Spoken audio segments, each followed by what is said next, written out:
Kenapa sih perusahaan-perusahaan yang global brand tadi bisa demikian bagusnya ya? Membangun mereknya maupun secara tampilan tokonya dan lain sebagainya.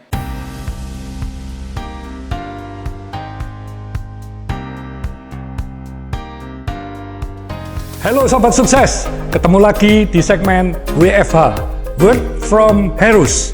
Kali ini saya akan merangkum insight-insight yang saya pilih khusus dari video. Selamat menonton dan sukses selalu. Manson ini di bawah PT Mega Perintis, didirikan di tahun 2005.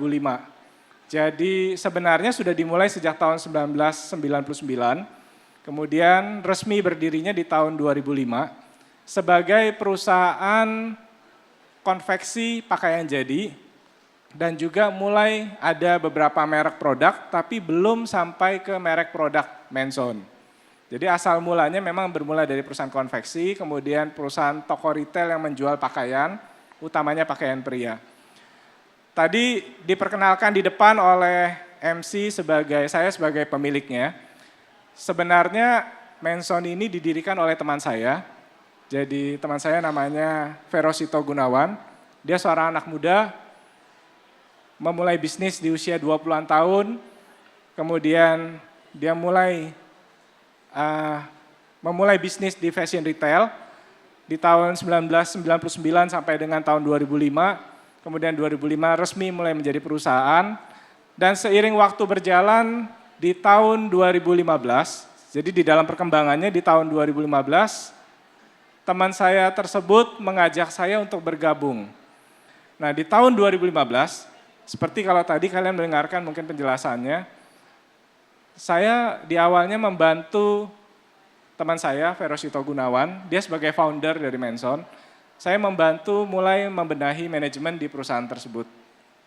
Jadi bermula dari membantu, kemudian mulai ada kecocokan, dan di tahun itulah kemudian teman saya mengajak saya bergabung di PT Mega Perintis sebagai salah satu shareholder.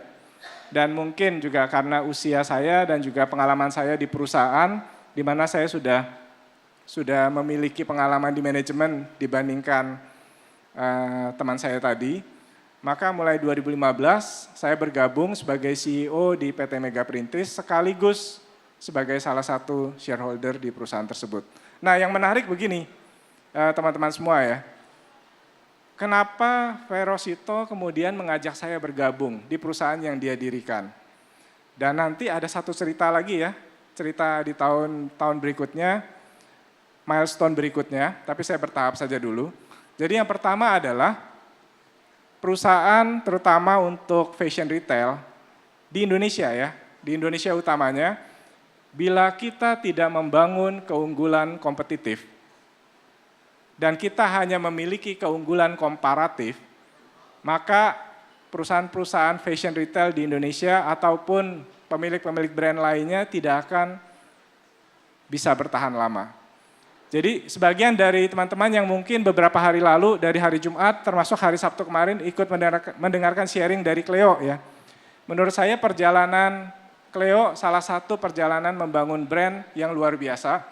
Kenapa? Karena dari air minum ya.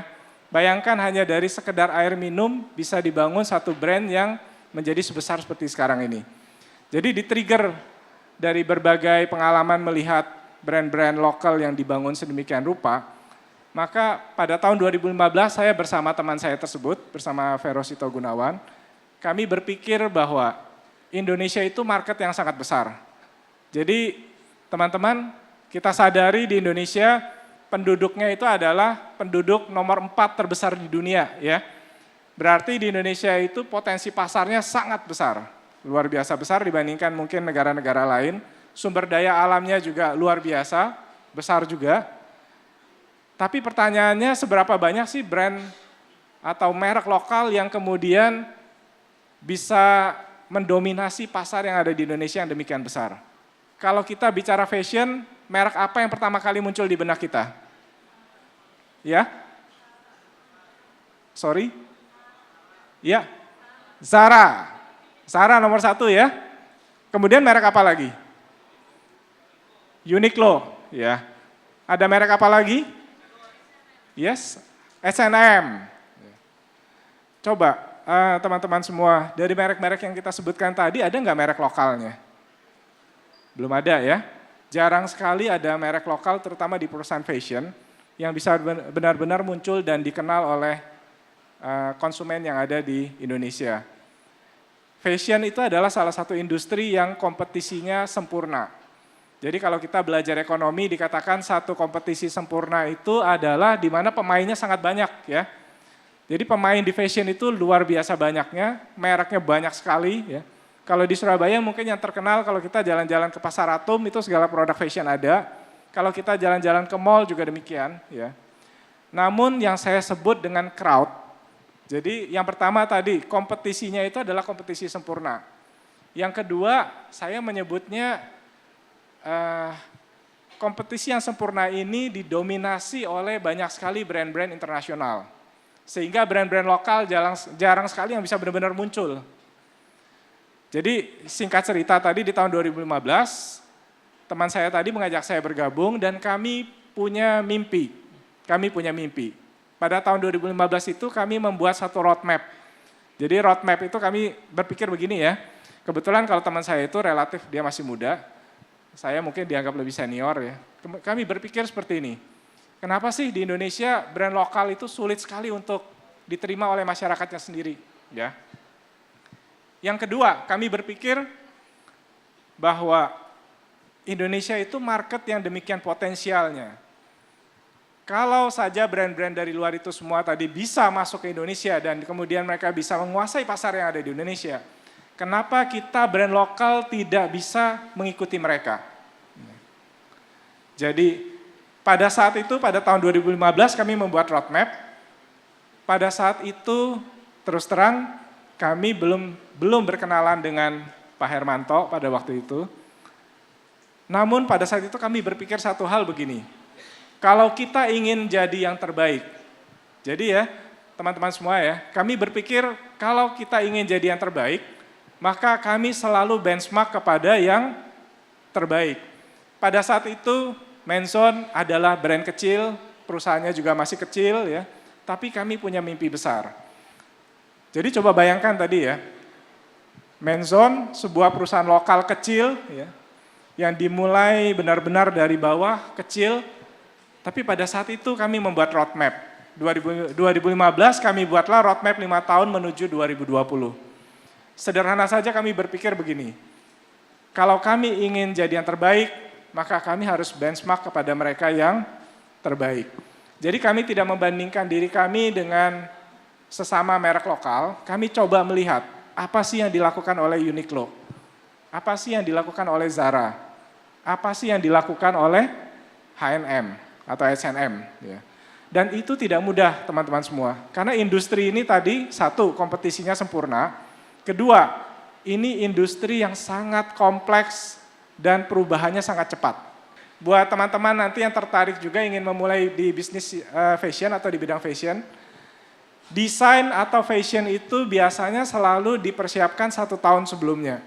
Jadi di tempat kami punya beberapa desainer, mereka selalu merancang atau melihat tren desain 1 tahun ke depan. Jadi pipeline dari tren yang akan terjadi 1 tahun ke depan itu sudah dipersiapkan dari sekarang.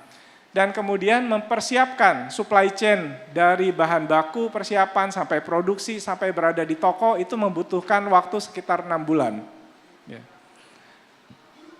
Dan satu lagi, tren yang kita buat pada saat produksi 6 bulan itu belum tentu semua produk akan sesuai dengan yang diterima oleh pasar. Yang berikutnya, fashion itu adalah detail dan di fashion itu tidak pernah bisa berhenti untuk mengeluarkan inovasi baru. Buat teman-teman yang biasa ke Zara, bisa setiap minggu kalian datang ke Zara, betul ya? Kenapa? Karena di Zara setiap minggu mereka selalu ada new arrival, selalu ada new collection. Ya. Jadi kalau di fashion, di industri fashion, itu setiap minggu, setiap 2 minggu sekali kami selalu berpikir bagaimana kemudian selalu mengeluarkan produk baru. Jadi sedikit saya menjelaskan kalau di tempat kami mengikuti tren fashion global. Kalau tren fashion global kita mengambil spring, summer, fall, winter. Jadi dalam 1 tahun itu ada 4 kali season ya. Spring, summer, fall, winter. Berarti setiap 3 bulan kita akan ada new collection. Berarti dalam setahun akan ada 4 collection baru. Setiap collection biasanya kami akan memproduksi sekitar 300 sampai 400 artikel baru ya. Setiap season itu yang harus dilakukan. Stand out in the crowd di industri fashion itu akan sangat challenging. Sangat tidak mudah untuk muncul stand out di dunia industri fashion, terutama untuk local brand. Tapi teman-teman semua, tidak ada yang tidak mungkin bila kita juga tahu caranya. Ya, Pak Tung tadi juga ngomong begitu ya, bila kita tahu caranya juga. Dan saya kemarin terinspirasi juga apa yang disampaikan Pak Hermanto, kebetulan di acara kita di internal Tankop, Pak Hermanto bicara goal ya Pak ya. Goalnya dari grup Tankop itu mau seperti apa. Jangan pernah takut untuk membuat target yang besar dan tinggi. Ya. Jangan berpikir bahwa kita tidak bisa mencapainya. Karena dari situlah kemudian kita akan mencari cara. Ya. Nah, dari situ awal mulanya 2015 kami membuat rencana kerja di tahun 2020. Jadi rencana kerjanya apa? Rencana kerjanya itu kami ingin ya. Pada saat itu di tahun 2015 omset Menzone itu hanya sekitar 200 miliar ya. Sekitar 200 miliar. Kami bermimpi sampai dengan di 2020 itu bisa mencapai angka customer paid ya. Customer paid mendekati ke angka 1 triliun. Ya. Itu mimpi yang besar ya, mimpi yang besar yang kami lihat dalam 5 tahun harus kami capai. Dan kami juga bermimpi di tahun 2015 di tahun 2020 kami ingin IPO, kami ingin menjadi perusahaan go public. Kemudian kita coba lihat selain dari crowd, juga muncul disruption. Ya, jadi kalau teman-teman lihat ini disruption yang terjadi, online semakin berkembang 3 tahun terakhir ya. Kita semua sekarang tidak pernah lepas dari gadget kita. Kita semua juga selalu terbiasa mulai belanja di gadget kita. Nah, bagaimana kemudian kami mengantisipasi ini? Tapi disruption ini bagi saya melihatnya malah sebagai satu opportunity. Sebagai peluang bagi bisnis fashion untuk bertumbuh. Oke, kita mulai masuk.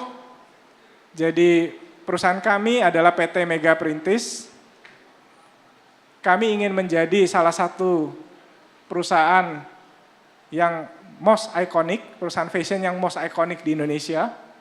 Dan memang perusahaan ini dimulai terlebih dahulu di industri fashion pakaian pria yang dikenal dengan brandnya Menzone. Di awalnya kami memulai dengan industri di fashion pria. Kalau teman-teman lihat di bawah kata-katanya ada sedikit kata-kata di situ disebutkan PT Mega Perintis Tbk is part of Tankop's subsidiary. Ini ada perjalanannya ya teman-teman semua ya. Justru nanti di sini salah satu menariknya perjalanan dari Mega Perintis Group ya. Atau dari perusahaan Mega Perintis. Oke, next dulu saya masuk. Ini adalah toko dan brand-brand kami. Jadi kalau teman-teman lihat di depan, di sebelah kiri teman-teman semua, kalau pernah lihat toko itu ada di mana? Menzone yang ada di Supermall Pakuwon ya. Kemudian sebelah kanan atas teman-teman itu adalah MOC, itu adalah salah satu brand kami. MOC itu bermula dari brand pakaian yang kami jual di dalam department store, tapi sekarang pun bertahap kami sudah mulai membuka toko. Dan yang ini adalah brand untuk ladies atau brand minimal. Ada perjalanannya menuju 3 brand utama ini. Jadi yang pertama saya ceritakan adalah, nah ini satu langkah awal kami. Jadi pada tahun 2015, salah satu goal kami adalah membawa PT Mega Perintis menuju perusahaan, menjadi perusahaan publik. Teman-teman, tidak mudah, itu keputusan yang juga sangat sulit buat para pemegang saham. Namun pada saat itu kami berpikir seperti ini, bila kami ingin menjadi besar, maka kami harus berpikir besar dan melakukan langkah besar juga. Kalau teman-teman ingat ya, Albert Einstein juga sering mengatakan, bila kita ingin hasil yang berbeda, tapi terus-menerus melakukan hal yang sama, itu maka kita disebut sebagai orang gila, ya. Maka kami pun berpikir demikian. Sebagai brand lokal bukan berarti kita tidak punya kesempatan. Yang penting kemudian bagaimana kita berpikir besar dan kemudian melakukan langkah-langkah besar juga. Resiko pasti ada, konsekuensinya pasti ada. Itu yang akan membawa kita pada perubahan. Jadi pada tahun 2018 yang lalu, akhirnya kami mempersiapkan diri dan kami berhasil menjadi perusahaan publik di tahun 12 Desember 2018. Dan terima kasih Pak Hermanto karena Tankop masuk sebagai investor di PT Mega Perintis. Tepuk tangan untuk Tankop.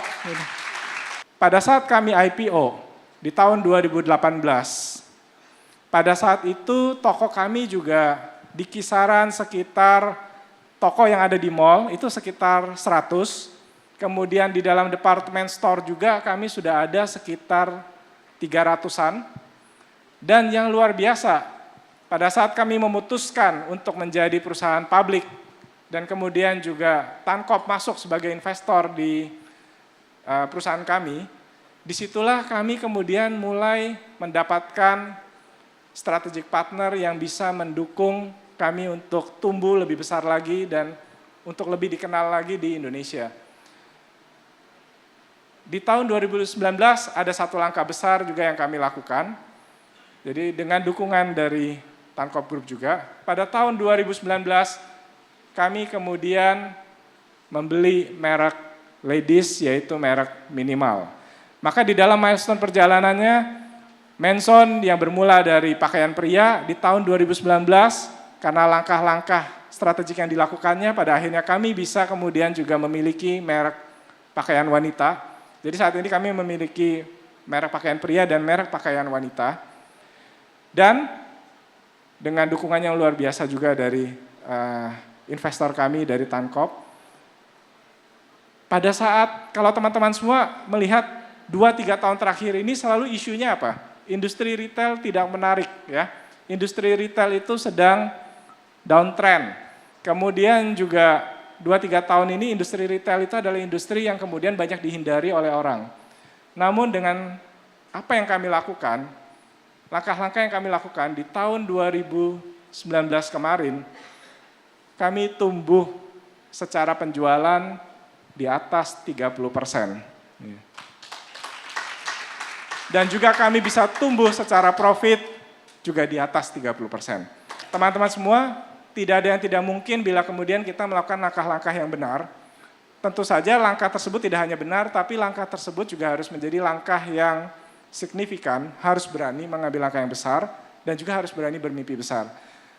Pertanyaannya adalah, apakah hal tersebut sudah cukup bagi kami? Hal tersebut belum cukup, karena kami masih berpikir bagaimana kami harus tetap bertumbuh dan menjadikan PT Mega Perintis dengan brandnya Manson, Minimal, dan MOC, itu menjadi the best retailer, the best fashion brand dan retailer yang ada di Indonesia. Kami ingin stand out, kami ingin muncul, lalu bagaimana kami bisa tampil berbeda? Maka di industri fashion retail, itu ada beberapa hal yang harus kita perhatikan. Jadi kalau teman-teman lihat di depan ya, pada saat saya ingat itu sekitar tahun 2016, 1 tahun setelah saya bergabung, 2016 saya dan partner bisnis saya kemudian berpikir bahwa apa sih yang membedakan perusahaan fashion retail di Indonesia dengan perusahaan fashion retail global? Teman-teman kalian perhatikan nggak? Kalau kalian masuk ke dalam toko Zara, Zara itu dia memposisikan dirinya sebagai fast fashion retailer, ya, fast fashion brand. Dia menyebutnya dengan fast fashion. Kalian coba perhatikan kalau kalian masuk ke dalam toko Zara, itu dia hanya ada 1 layer ya. Jadi yang ada di wall, yang dia tampilkan itu hanya 1 layer. Kemudian tabelnya tidak banyak, kemudian diskonnya juga jarang, ya barang diskonnya. Tapi coba kita masuk ke toko lainnya Uniqlo. Kita perhatikan di Uniqlo yang berbeda apa? Di Uniqlo banyak rak, betul ya? Banyak rak, kemudian banyak tabel, dan kalian kalau perhatikan di tabel paling depan, di meja depan tersebut ada tabel besar, ya. Yang selalu ada special price dan special product. Di H&M juga berbeda. Kalau kita masuk ke H&M, yang kita rasakan pertama kali berbeda adalah apa? Yang kita rasakan pertama kali berbeda adalah H&M produknya jauh lebih ke anak muda, kemudian pack. Pack itu maksud saya di setiap raknya kalian akan perhatikan bajunya ininya banyak sekali ya, size-nya lengkap, padat ya. Jadi kami belajar dua hal akhirnya pada saat itu ya, sekitar tahun 2016 dan 2017 kami belajar dua hal. Yang pertama, kalau kita mau bagus di industri fashion retail, kita harus bagus dalam hal planning. Planning di fashion retail tadi saya cerita ya, bikin trend forecast itu bisa satu tahun sebelumnya ya kalau kita mau bikin trend fashion. Persiapan supply chain-nya bisa 6 bulan sebelum barang tersebut ada di toko. Jadi pada saat itu kami mengundang salah satu profesor dari Amerika datang ke Indonesia. Kebetulan dia memang profesor yang biasa mengajarkan tentang planning di industri fashion retail. Dan ternyata itu demikian kompleksnya. Itu yang pertama ya dari sisi planning persiapannya. Yang kedua, ternyata yang sangat membedakan kalau di industri fashion retail, ada satu kunci yang penting yang sebaiknya kita kuasai kalau kita ingin bagus di industri ini ya. Dan ini pada saat itu di tahun 2016, akhirnya kami berangkat dan belajar ke Singapura. Jadi teman-teman, meskipun kami menjalani bisnis itu, teman saya juga menjalani bisnis itu udah cukup lama begitu ya. Tapi satu hal juga adalah yang kita harus selalu pikirkan, jangan pernah berhenti belajar. Karena itu yang akan membuat kita berbeda dari perusahaan lainnya. Kalau kita sudah merasa diri kita udah bagus, ya, kita merasa sudah melakukan segalanya, maka siap-siap sebenarnya kita sudah mulai ada di dalam comfort zone. Kami masih berpikir waktu itu bahwa kami ingin mencari tahu, kenapa sih perusahaan-perusahaan yang global brand tadi bisa demikian bagusnya ya, membangun mereknya maupun secara tampilan tokonya dan lain sebagainya. Jadi di ilmu fashion retail itu ternyata dikenal apa yang disebut dengan visual merchandising. Ya. Jadi kalau satu poin yang saya ingin sampaikan adalah, kalau kita ingin stand out di industri fashion retail, pertama kali kita harus kuasai dulu apa yang disebut dengan visual merchandising. Visual merchandising ini kalau di ilmu retail, di ilmu fashion ya, itu utamanya dikatakan sebagai silent selling. Silent selling. Jadi menjual tanpa disadari ya, tanpa si konsumen sadar bahwa ternyata mereka diarahkan untuk belanja ya. Itu yang kita sebut dengan visual merchandising. Jadi di visual merchandising itu diajarkan bagaimana kita membuat brand proposition. Brand proposition ini adalah bagaimana kita mencoba membuat merek kita berbeda melalui lingkaran yang kita sebut sebagai visual merchandising.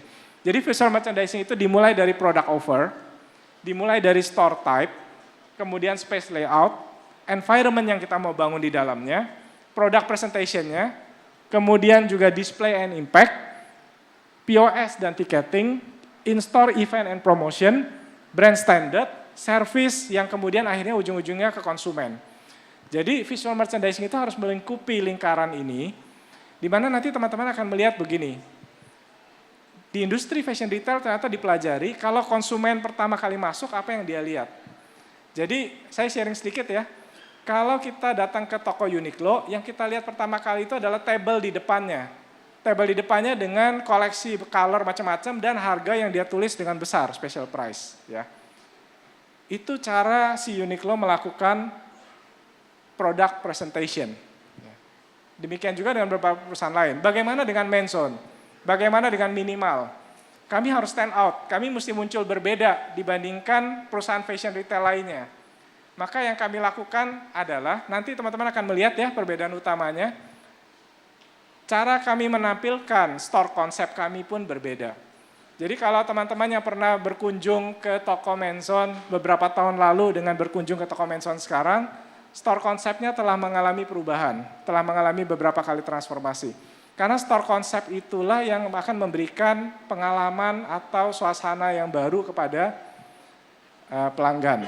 Teman-teman, ini saya tampilkan sedikit, ternyata semua feature yang ada di dalam retail, toko retail itu ada maknanya. Jadi sebelumnya saya pun nggak mengerti ya, kenapa sih ada yang seperti ini ya, kenapa sih ada back wall seperti ini. ternyata semua fixture yang kita pakai itu ada fungsinya. Ya, karena waktu terbatas saya nggak bisa menjelaskan detail, tapi ini penting sekali. Jadi begini, kalau di dalam main zone dan minimal, back wall itu kami selalu tampilkan new arrival. Di back wall itu ada 2 tipe ya, ada face out, ada face side. Jadi teman-teman kalau kalian ke toko, kalian sadar nggak? Sebenarnya visual merchandising itu sedang mempengaruhi kita untuk belanja. Ya. Jadi kalau kalian terlalu banyak menampilkan produk diskon, sebenarnya kalian mengarahkan konsumen hanya mencari produk diskon. Di dalam visual merchandising itu diajarkan, coba perhatikan, konsumen itu cenderung selalu datang masuk dari kiri ke kanan. Jadi biasanya kita akan bikin satu journey ya, perjalanan konsumen dari kiri ke kanan, apa saja yang mereka lihat. Dan teman-teman yang lebih penting lagi, di face out itu yang tampilan di atas di wall, tapi tampilannya ke depan, itu adalah produk highlight yang kita ingin konsumen beli. Jadi teman-teman lihat warna-warna ini ya, warna-warna ini sebenarnya kita ingin menunjukkan bahwa di dalam satu fashion retail, pada saat kita menyusun toko ya, setiap bagian, setiap ini punya fungsinya, setiap area itu punya fungsinya. Nah teman-teman, inilah ilmu-ilmu yang membedakan kita perusahaan lokal, ilmu yang membedakan perusahaan-perusahaan global dengan kita. Jadi kalau kita tidak belajar, kita buka toko, sebenarnya kita nggak bisa sekedar membuka toko tanpa ada konsepnya. Ini yang disebut dengan store concept. Ternyata menyusun display itu juga tidak bisa sembarangan, teman-teman. Display itu ada yang boleh dan ada yang tidak boleh ya. Cara mendisplay itu ada susunannya dan ada ilmunya. Oke. Ini salah satu contohnya ya, teman-teman. Display itu pun adalah story. Jadi pada saat kita menyusun display di dalam toko, nggak boleh pokoknya sekedar numpukin barang, taruh barang. Jadi Mbak, itu harus ada story-nya.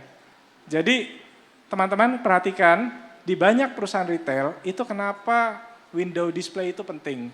Karena di situ kita ingin cerita ke konsumen, kita sekarang sedang menawarkan apa. Jadi cara kita menata patung dan koleksi yang ada di window display itu menjadi salah satu hal yang penting. Sangat penting juga kemudian untuk menentukan siapa sih target market yang kita tuju ya. Meskipun nanti dalam kenyataannya berbagai konsumen bisa masuk ke toko kita. Jadi main zone itu adalah target marketnya pasti ke pria dan kami menyebutnya yang profesional. Main zone itu kita tahu konsumen kami itu yang profesional dan mereka ingin be confident. Karena sebenarnya konsumen kami seperti teman-teman semua ini ya, yang dalam 3 hari ini begitu antusiasnya mengikuti Idea Cloud karena kalian ingin sukses. Untuk sukses, penampilan menjadi penting. Betul ya teman-teman ya? Kalau kita ingin sukses, penampilan kita sendiri dulu harus bagus dan confident ya. Bagus dan confident tidak berarti mahal. Sebagai brand lokal, kami bangga bahwa kami bisa hadir di Indonesia dan kami ingin jadi yang terbaik. Main zone dan minimal, dan kami ingin juga teman-teman semua yang ada di Idea Cloud ini, mari kita cintai produk lokal dan kita buat merek-merek lokal kita menjadi tuan rumah di Indonesia. Ayo Sobat Sukses, tonton kumpulan inspirasi terbaik di YouTube channel Hermanto Tanoko yang akan tayang pada hari Rabu dan Sabtu pukul 18.00 WIB. Please like, subscribe, komen, share, dan aktifkan lonceng notifikasi YouTube channel Hermanto Tanoko untuk bisa menyaksikan berbagai cerita inspiratif dari tokoh-tokoh yang luar biasa. Stay humble, stay positive, stay on fire.